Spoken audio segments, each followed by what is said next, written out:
తాకట్లో ఉన్న మీ బంగారాన్ని విడిపించి ఆ రోజు ఆన్లైన్ రేటుకి కొంటాం. Sharma gold company. నమస్తే, వెల్కమ్ టు సుమన్ టీవీ. నేను పద్మిని. ప్రస్తుతంతో పాటు ప్రముఖ ఆధ్యాత్మికవేత్త, వాస్తు జ్యోతిష పండితులు, అలాగే జ్యోతిష రత్న బిరుదాంకితులు శ్రీమతి డాక్టర్ సూరంపూడి భానుకోటేశ్వరి గారు మనతో పాటు ఉన్నారు. మాట్లాడదాం. నమస్కారం అండి. జై శ్రీరామ్. శ్రీమాత్రే నమః. శ్రీ గురుభ్యో నమః. ఉన్నటువంటి 27 నక్షత్రాలు అన్నీ కూడా వాటి వాటి రోల్ని అంటే వేటుకు ఉండాల్సిన పవర్ వాటికి ఉంటుంది కదండి. కానీ కొన్ని మాత్రం ఒకంత మంచి కాస్మిక్ ఎనర్జీ ఎక్కువ ఉండేటటువంటి నక్షత్రాలుగా కన్సిడర్ చేయొచ్చేమో అని అనిపిస్తుంది. ఇప్పుడు అంటే ఆ కాంబినేషన్స్తో కనుక వస్తే ఆదివారం పుష్యమి వస్తే చాలా మంచిదే అని అంటారు. అంటే పుష్యమికి ఉన్న పవర్ అది అనేది అర్థమవుతున్నటువంటి విషయం. ఇలా 27 నక్షత్రాల్లో ఏ నక్షత్రాలు చాలా చాలా శుభదాయకమైన నక్షత్రాల కింద ఖచ్చితంగా కన్సిడర్ చేస్తారు.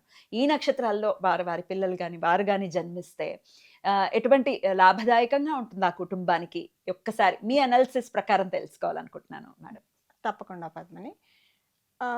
మనకి 27 నక్షత్రాల్లో మనం జ్యోతిష శాస్త్రపరంగా వెళ్తే కనుక పుష్కరాంశ లగ్నాలని కొన్ని ఉంటాయి. ఓకే. పుష్కరాంశ, శుభ పుష్కరాంశ అని అంటాం. ఎగ్జాంపుల్కి రోహిణి నక్షత్రం 2వ పాదంలో పుట్టారు అనుకోండి ఎవరైనా కూడా. అది మామూలుగా మనం చూస్తే రోహిణి నక్షత్రం శ్రీకృష్ణ పరమాత్ముడి జన్మ నక్షత్రం, ఎక్సలెంట్. ఇంకా స్వామివారి నక్షత్రం కంటే విశేషమైన నక్షత్రం ఉండదు.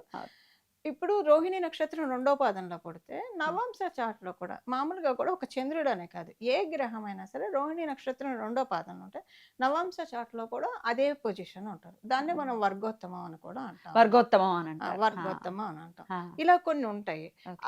అలా అంటే ఆ కాంబినేషన్స్ లో పుట్టితే కనుక ఇప్పుడు అశ్విని నక్షత్రం మొదటిది కూడా పుష్కరాంశలు అవుతుంది అనమాట. అంటే ఆ అశ్విని నక్షత్రం మొదటి పాదంలో ఏ గ్రహం ఉంటుందో నవాంశ చాట్లో కూడా అదే ప్లేస్ లో ఉంటుంది. అది వర్గోత్తమం కింద కదా. వర్గోత్తమంలో ఉన్న గ్రహము ఉచ్చలో ఉన్న గ్రహంతో సమానం. ఇప్పుడు ఉచ్చలో ఉన్న గ్రహం ఎప్పుడైనా మంచి ఫలితాలు ఇస్తుంది. ఇప్పుడు మీరు స్టార్టింగ్ లో ఒక మాట అన్నారు, రవి పుష్య యోగం ఇలాగా ఆదివారం పుష్యమి నక్షత్రం వస్తే గురువారం పుష్యమి నక్షత్రం వస్తే చాలా మంచిది అని చెప్పి. దానికి కారణం ఏంటి? పుష్యమి నక్షత్రంలో గురు భగవానుడు, దేవతల గురువైన బృహస్పతి ఆయన ఉచ్చ స్థానాన్ని తీసుకుంటాడు పుష్యమి నక్షత్రాన్ని. అందుకే ఆ నక్షత్రానికి అంత విశేషం వచ్చింది అనమాట. ఇంకోటి పెక్యులర్ థింగ్ ఎలా ఉంటుందంటే, పెక్యులర్ అని అనటానికి కూడా లేదు, మన క్యాలిక్యులేషన్స్ వైజ్ చూస్తే ఏ గ్రహం అయినా ఏ రాశిలో ఉచ్చ స్థానాన్ని పొందుతుంది దానికి ఆపోజిట్ రాశిలోనే నీచ స్థానాన్ని పొందుతుంది. అంతే ఆపోజిట్. మనకి ఇప్పుడు ఆయన మకర రాశిలో ఆయన నీచ పొందుతాడు. ఎందులో నీచ పొందుతాడు? శ్రవణ నక్షత్రంలో నీచ పొందుతాడు. ఆయన మళ్ళీ కర్కాటక రాశికి అధిపతి చంద్రుడు, అందులో అక్కడ ఆయన ఉచ్చ స్థానంలో ఉంటాడు. పుష్యమిలో వచ్చామని అంటున్నారు. పుష్యమిలో వచ్చాం. మళ్ళీ మకర రాశికి అధిపతి ఎవరు? నీచులో ఉండే స్వామి. నీచులో ఉన్నప్పుడు మన డిస్పోజిట్ అని తీసుకుంటే శనేశ్వరుడు అనమాట. అంటే ఒక్కసారి మనం డీప్ గా వెళ్ళి క్యాలిక్యులేట్ చేస్తూ ఉంటే ఆశ్చర్యంగా ఏమిటి ఇలా ఉంది. అలాగే శుక్రుడికి కూడా ఆయన మీన రాశిలో ఉచ్చ స్థానాన్ని తీసుకుంటాడు. మళ్ళీ రేవతి నక్షత్రంలో ఆయన ఉచ్చ పొందుతాడు. మళ్ళీ కన్యా రాశిలో నీచత పడతాడు ఆయన. కన్యా రాశిలో ఆయన నీచ. అలాగా మనకి ఈ క్యాలిక్యులేషన్స్ అన్ని కూడా ఇలా ఉంటాయి. సో మనం మామూలుగా మిత్రతారలు అని ఉంటాయి, అతిమిత్ర తారలు అని ఉంటాయి, సంపత్ తార ఉంటుంది, విపత్ తార, నైధన తార, ఇలా చూసుకోవాలి. మామూలుగా మనం డే టు డే లైఫ్ లో కూడా అన్నిటికంటే ది బెస్ట్ రాశి అంటే నా వరకు నేను కన్సిడర్ చేసేది దేవీ దేవతలకు సంబంధించిన నక్షత్రాన్ని నేను కన్సిడర్ చేస్తాను. రోహిణి నక్షత్రము, పునర్వసు నక్షత్రము, శ్రవణ నక్షత్రం, మృగశిర అమ్మవారి నక్షత్రము, ఈ కారణాల రీత్యా. అలాగే మనం జ్యోతిషం కుండలి పరిశీలించేప్పుడు ఎప్పుడైనా సరే ఏ గ్రహం అయినా సరే ఒక మొదటి పాదంలో ఉందనుకోండి, మాక్సిమం ఏంటంటే ఆ ఉన్న రాశులను బట్టి, ఉన్న స్థితిని బట్టి మేషరాశిలోకి వస్తారు అనమాట. అంటే ఆ ఉన్న నక్షత్రం ఆ క్యాలిక్యులేషన్ బట్టి నవాంశ చాట్లో. సో 4 డిగ్రీల్లో ఏదైనా గ్రహం ఉందనుకోండి జన్మ జాతకంలో, వాళ్ళకి ఏంటంటే ఇంటెలిజెన్స్ లెవెల్, ఐక్యూ లెవెల్ ఎక్కువగా ఉంటుంది. ఇప్పుడు అంటే మన నక్షత్రాల్లో 4 పాదాలు ఉంటాయి. మొదటి పాదంలో ఉంటే వాళ్ళకి కొంత ఏజ్ వచ్చే వరకు ఆ గ్రహానికి తగ్గ కారకత్వాలకి సంబంధించిన కారకత్వాలు చాలా ఇగ్నోరెంట్ గా ఉంటారు, తెలియకుండా ఉంటారు. వాళ్ళకి కొంత దాటిన తర్వాతే వాళ్ళకి ఐక్యూ లెవెల్స్ పెరుగుతాయి బాగా. ఇది కనుక మనం చూసుకుంటే రాహుకేతువులు కనుక ఎవరి జన్మ జాతకంలో అయినా సరే ఏ నక్షత్రంలో అయినా 4వ పాదంలో ఉంటే అంటే లో డిగ్రీస్ లో ఉంటారు, ఎందుకంటే వాళ్ళు వెనక్కి వెళ్తూ ఉంటారు కదా. కానీ అది చాలా బాగా కన్సిడర్ అవునా, వాళ్ళకి తెలివితేటలు చాలా బాగా. 0 నుంచి ఒక 3 degrees 4 degrees లో ఉన్నారనుకోండి, అప్పుడు అప్పుడు అది రాహు మ్మ్. భగవానుడు 4వ పాదంలో ఉన్నట్టు. ఇప్పుడు ఏదైనా అంటే అలాగా. అంటే 4వ పాదం, ఇప్పుడు సపోజ్ రేవతి నక్షత్రం 4వ పాదంలో ఉన్నారనుకోండి, అది మీన రాశిలో ఉంటుంది. అప్పుడు మీరన్నట్టు ఈ డిగ్రీ కాంబో ఉంటుంది. రాహువు మ్మ్. గాని, కేతువు గాని ఉన్నాడనుకోండి. అప్పుడు వాళ్ళకుండే ఐక్యూ లెవెల్స్ ఎలా ఉంటుందంటే, కొడితే ఏనుగు కుంభస్థలాన్ని కొట్టాలి. అమ్మ మామూలు బాబోయ్. సరిపోవు. ఆ. అంత అంటే ఇప్పుడు మనం అందరికీ భగవంతుడు ఒకటే బ్రెయిన్ ఇచ్చాడు కదా! అందరికీ డేటా స్టోరేజ్ ఒకటే ఉంటుంది. కరెక్ట్. కానీ కొంతమంది గూగుల్ సీఈఓలు అయ్యారు. కొంతమంది ఎవరెస్ట్ శిఖరాన్ని అధిరోహిస్తున్నారు. కరెక్ట్. కొంతమంది కొన్ని వాళ్ళున్న ఫేజుల్లో వాళ్ళు బాగా వెళ్తున్నారు. దానికి కారణం ఏంటంటే ఇదే. మనకంటే నక్షత్రాల గురించి మాట్లాడుకుంటున్నాం కాబట్టి పాదాలు మేజర్ రోల్ ప్లే చేస్తాయి. ఇందులో రోహిణి నక్షత్రం 2వ పాదం చాలా మంచిది. అవునా? సో నేను కన్సిడర్ చేసేదంటే రోహిణి ఇంకొకటి పూర్వభద్ర నక్షత్రం, హనుమంతుడి యొక్క జన్మ నక్షత్రం. ఈ ఎవరైనా కోర్టు కేసుల్లో బాగా బాధపడుతున్నారు అనుకోండి పద్మిని, అసలు ఏంటి ఎప్పటికీ ఇంకా మనకి అంటే ఒక పట్టాన ఏళ్ల తరబడి ఆస్తులు పెండింగ్ ఉంటాయి, అలా ఉండిపోతాయి. ఒక పట్టాన తెగవు. అవును. తెగనప్పుడు ఏం చేయాలంటే పూర్వభద్ర నక్షత్రం ఉన్న రోజు పొద్దున్నే ఆంజనేయ స్వామి వారి ఆలయానికి వెళ్ళాలి. వెళ్ళి 10 లోపల వెళ్ళాలి. కాకపోతే వెళ్ళి సుందరకాండ బుక్ తీసుకొని వెళ్ళాలి. సుందరకాండ బుక్ తీసుకొని వెళ్ళి ఏ పేజ్ వస్తే ఆ పేజ్ ఓపెన్ చేసుకోవాలి. ఏ పేజ్ వస్తే ఆ పేజ్ ఓపెన్ చేసి అక్కడి నుంచి చదవడం మొదలు పెట్టాలి. ఒక్క 10 నిమిషాలు. మీరు ఎక్కువసేపు కూర్చోగలిగితే మంచిదే. పొద్దున్నే ఉదయం 6 నుంచి 10 లోపల, 10కి తర్వాత ఇంకెళ్తే అది పనిచేయదు. 10 లోపలే చేయాలి.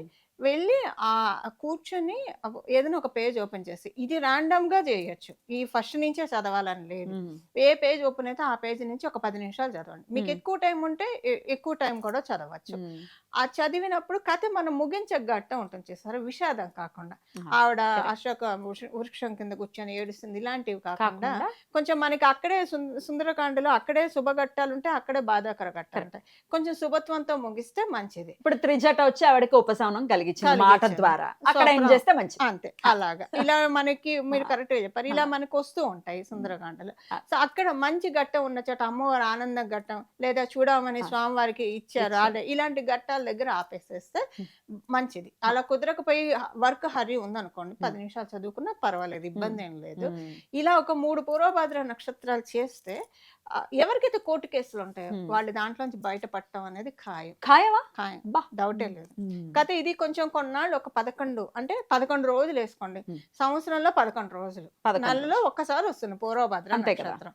ఆ రోజు చేసి 11 సార్లు చేయాలి. చేస్తే ఇక వాళ్ళ ఇంట్లో కూడా ఎవరికైనా ఇలాంటి గ్రహస్థితులు ఉంటేనే కదా అలా కలిగేది. ఏదైనా ఎందుకు వస్తుంది, అలాంటిది ఉంటే దాన్ని తప్పించిన వాళ్ళు అవుతారు.